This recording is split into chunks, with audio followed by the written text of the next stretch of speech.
సామాన్యమైనటువంటి తిథి కాదు. మాఘమాసంలో శుక్లపక్షంలో వచ్చేటటువంటి సప్తమిని రథసప్తమి అని పిలుస్తారు. ఎందుకు అలా పిలుస్తారు అంటే దీనికి రెండు కారణాలు చెప్పారు పెద్దలు. దీన్ని నేను చాలా సూక్ష్మంగా మాత్రమే మీకు మనవి చేస్తాను. రేపు ఉదయం నుంచి సూర్యభగవానుడి యొక్క రథం ఉత్తర దిక్కుకు తిరుగుతుంది.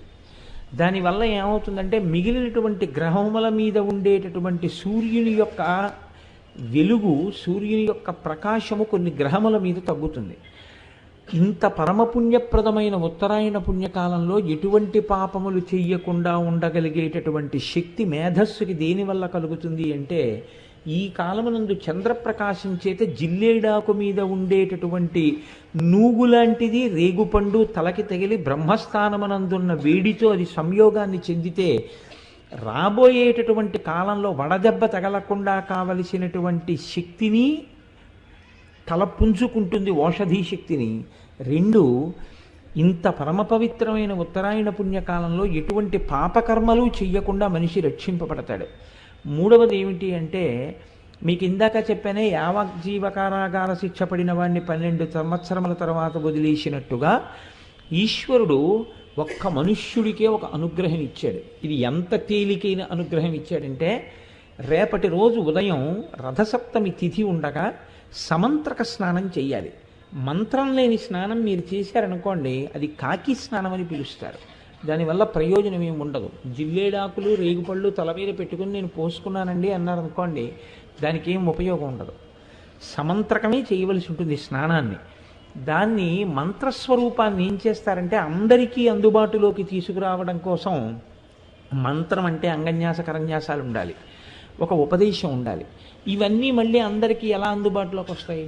మళ్ళీ అందరూ దీని ఫలితాన్ని ఎలా పొందుతారు? ఇప్పుడు ఆ మంత్రాన్ని శ్లోక రూపం చేస్తారు, అంటే ఇంకా అనుగ్రహిస్తారు. ఇప్పుడు మీరు ఆ శ్లోకం చెప్పిన తరువాత రేగుపళ్ళు జిల్లేడు పళ్ళు తల మీద పెట్టుకుని అప్పుడు నీళ్లు పోసుకుంటే అవి జారి కింద పడిపోతాయి. అలా పడిపోయి అనుకోండి, 7 జన్మల క్రితం చేసినటువంటి పాపాలని ఆ స్నానంతో తీసేస్తారు. అది ఎప్పుడు ఉంటుంది అంటే ఒక్క రథసప్తమి నాడు మాత్రమే ఇస్తారు ఆ అనుగ్రహాన్ని. అది ఎలా ఎందుకు ఇస్తారు అంటే ఈశ్వరుడు యొక్క అనుగ్రహం అంతే. అవి ప్రశ్నించడానికి ఏం ఉండదు. ఎందుకుండదు అంటే, నేను ఇందాక మీకు అందుకే ఉదాహరణ చెప్పాను. యావజ్జీవిత కారాగార శిక్షని తగ్గిస్తే మీరెవరు అడగడానికి? మీరు నేను అడగడానికి ఏం ఉండదు. వీడు జైల్లో బాగానే ఉన్నాడు అని ఒక ఆయన సర్టిఫికేట్ ఇచ్చాడు, ప్రభుత్వం విడుదల చేసింది, అంతే. ఆయన జనజీవన స్రవంతిలోకి వచ్చేసాడు. అలాగే ఈశ్వరుడి కృప కొన్ని నైమిత్తిక తిథుల యందు ప్రసరణం జరుగుతుంది. ఇప్పుడు భీష్మాష్టమి వస్తుంది. ఆ రోజున మీరు తర్పణ భీష్ముడికి విడిచిపెట్టారనుకోండి, విడిచిపెడితే ఏమవుతుందంటే కొడుకులు లేని వారికి కొడుకు పుడతాడు. అంత గొప్ప తిథి అది. పుత్ర సంతానం కలగకుండా అడ్డుకున్నటువంటి పాపాన్ని తొలగించగలదు. అంత గొప్ప శక్తులు కలిగి ఉంటాయి. దానికోసం పెద్దలు ఏం చేస్తారంటే, భవిష్యోత్తర పురాణంలో ఈ విషయాల్ని ప్రస్తావన చేస్తూ దానికి సంబంధించినటువంటి శ్లోకాన్ని ఇచ్చారు. సరే, మనకి తెలుసున్న విషయం ఎలాగో ఉపన్యాసాలు చెప్తున్నాం కదా, మనం నలుగురికి చెప్తే ఎవరు దాని యందు ఆస్తిక్య బుద్ధి ఉందో దాన్ని వారు వినియోగించుకుంటారు అని నేను ఆ శ్లోకాన్ని ఇవాళ రాసుకుని రావడం జరిగింది. ఒక్కసారి మీరు వినండి, రేపు ఆ శ్లోకం చెప్పుకోండి. యజ్జన్మ కృతం పాపం మయా సప్తమ జన్మసు తన్మే రోగంచ శోకంచ మాకరీ హంతు సప్తమి ఏతజ్జన్మ కృతం పాపం యచ్చ జన్మాంతరార్జితం మనోవాక్కాయజం యచ్చ జ్ఞాతా జ్ఞేతే చయే పునః ఇది సప్తవిధం పాపం స్నానాన్నే సప్తసప్తికే సప్తవ్యాధి సమాయుక్తం హరమాకరి సప్తమి. 7 జన్మలలో 7 రకాలుగా చేసినటువంటి పాపముల వలన నేను పొందబోతున్నటువంటి 7 రకములైన భయంకర వ్యాధులు ఏ ఉన్నాయో వాటితో సహా ఓ సప్తమి, నేను ఈరోజు ఉదయం చేస్తున్నటువంటి ఈ స్నానము చేత ఆ దురితము తొలగుగాక అని సంకల్పం చేసి ఎవరు స్నానం చేస్తారో వారికి ఆ పాపాన్ని తొలగిస్తారు. కాబట్టి ఇప్పుడు నేను చదివిన శ్లోకాన్ని రేపు మీ అందరూ చదువుకుని చక్కగా స్నానము చేయుదురుగాక. చక్కగా సమంత్రకంగా స్నానం చేయండి. దానివల్ల ఈశ్వరుడు యొక్క అనుగ్రహాన్ని పొందండి. ఈశ్వరుడు అనుగ్రహిస్తే మాత్రం ఎంతమంది ఈ శ్లోకం చదివి స్నానం చేస్తారని మీరు అనుకుంటున్నారు? చేసుకోలేరు. ఆ అదృష్టం ఇవాళ లలితాపరాభట్టారిక మనకి కల్పించింది. ఈ ఉపన్యాసాలు అవుతున్నాయి కాబట్టి నేను ఇవాళ ప్రస్తావన చేశాను. కాబట్టి ఈ అవకాశాన్ని ఎవరికి దాని యందు నమ్మకం ఉందో వారు వినియోగించుకుందురుగాక. నమ్మకం లేని వాళ్ళు ఈ సభలో ఉన్నారని నేను అనుకోను అసలు. సూర్యనారాయణమూర్తి యొక్క దర్శనం చేత సూర్య ఆరాధనగా, మూర్తి లేకుండా ఆరాధనని శాస్త్రం అంగీకరించింది.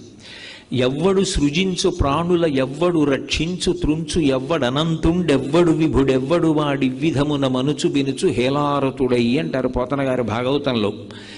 ఈ సమస్త సృష్టిని ఎవరు చేస్తున్నాడో, ఈ చేసినటువంటి సృష్టిని అంతటినీ కూడా ఎవరు నిలబెడుతున్నాడో, ఈ సృష్టిని అంతటినీ మళ్ళీ హేళగా ఎవరు లయం చేస్తున్నారో ఆయనే పరబ్రహ్మం. ఆయనే ఒకనాడు సృష్టికర్త బ్రహ్మగా కనపడతాడు. ఆయనే ఒకనాడు స్థితికర్త శ్రీ మహావిష్ణువుగా కనపడతాడు. ఆయనే ప్రళయకర్త అయినటువంటి మహేశ్వరుడిగా కనపడతాడు. కానీ సూర్యనారాయణమూర్తి దగ్గరికి వచ్చేటప్పటికి ఒక విశేషం ఉంది. పరబ్రహ్మస్వరూపం అనుభవంలోకి వస్తుంది తప్ప పరబ్రహ్మముగా ముగ్గురు మూర్తుల యొక్క కలయిక స్వరూపంగా కరచరణాదులు లేకుండా ఈ మాంస చక్షువుతో దర్శనం చేయడానికి వీలైనటువంటి వెలుగుల ముద్దయినటువంటి పరబ్రహ్మస్వరూపం ఏది అంటే ఒక్క సూర్యనారాయణమూర్తి. మిగిలిన వాళ్ళెవరినైనా సరే కరచరణాదులతో కూడినటువంటి మూర్తిని మనం ఒక విగ్రహంగా ఉపాసన చేస్తాం. ఒక్కొక్కసారి ఆయన అనుగ్రహిస్తే ఏ రూపంలో మనం ఆరాధన చేశామో ఆ రూపంలో దర్శనాన్ని ఇస్తూ ఉంటాడు. వేదాహమేతం పురుషం మహాంతం ఆదిత్యవర్ణం తమసస్తుపారే సర్వాణి రూపాణి విచిత్య ధీర నామాని కృత్వాభివదన్ యదాస్తే అంటారు. ఎవరెవరు ఏ రూపంలో చూడాలని కోరుకున్నారో వాళ్ళకి ఆ రూపంలో అనుగ్రహిస్తాడు. పరిత్రాణాయ సాధూనాం వినాశాయ చ దుష్కృతాం ధర్మ సంస్థాపనార్థాయ సంభవామి యుగే యుగే. పరమ భాగవతోత్తములైనటువంటి వారు అంతటా నిండిపోయినటువంటి ఆ పరబ్రహ్మాన్ని ఒక రూపంతో చూడాలి అని కోరుకున్నప్పుడు ఘనీభవించినటువంటి నీతి ముద్దల ఒక రూపాన్ని తీసుకుని ఆ రూపంతో దర్శనాన్ని ఇస్తాడు. నిజానికి అలా రూపంతో ఆయన పరిమితం అయిపోయాడు అన్నది సిద్ధాంతం కాదు. అలా కరచరణాదులతో ఒక రూపంలో దర్శనమివ్వగలడు తప్ప పరబ్రహ్మస్వరూపంగా ఆయన ఉనికి అనుభవమునకు అందుతుంది. అద్వైతానుభూతిగా అనుభవంలో అందుతుంది ఆ పరబ్రహ్మం. కానీ అటువంటి పరబ్రహ్మమైనటువంటి స్వామి మన కంటికి ఒక వెలుగుల ముద్దగా కరచరణాదులు లేకుండా, అంటే కాళ్ళు చేతులతో ఉన్నటువంటి మూర్తిగా కాకుండా దర్శనమివ్వాలి అంటే అది కేవలము ఒక్క సూర్యనారాయణమూర్తిగానే దర్శనమిస్తాడు. మిగిలినప్పుడు ఒక మూర్తిగా భావన చేస్తే సృష్టి చేసినప్పుడు చతుర్ముఖ బ్రహ్మ అంటారు. ఆయనే లోకములను రక్షణ చేసినప్పుడు శ్రీ మహావిష్ణు స్వరూపము అంటారు. జ్ఞానాన్ని ఇచ్చి అజ్ఞానాన్ని లయం చేసేస్తే పరమ కారుణ్యము కలిగినటువంటి పరమశివస్వరూపంగా మహేశ్వరుడిగా కీర్తిస్తారు. కానీ ఈ ముగ్గురు మూర్తులు కూడా ఒక్క సూర్యనారాయణమూర్తి యొక్క తేజస్సు మారణంలో మనకి అనుభవంలో దర్శనమిస్తాడు.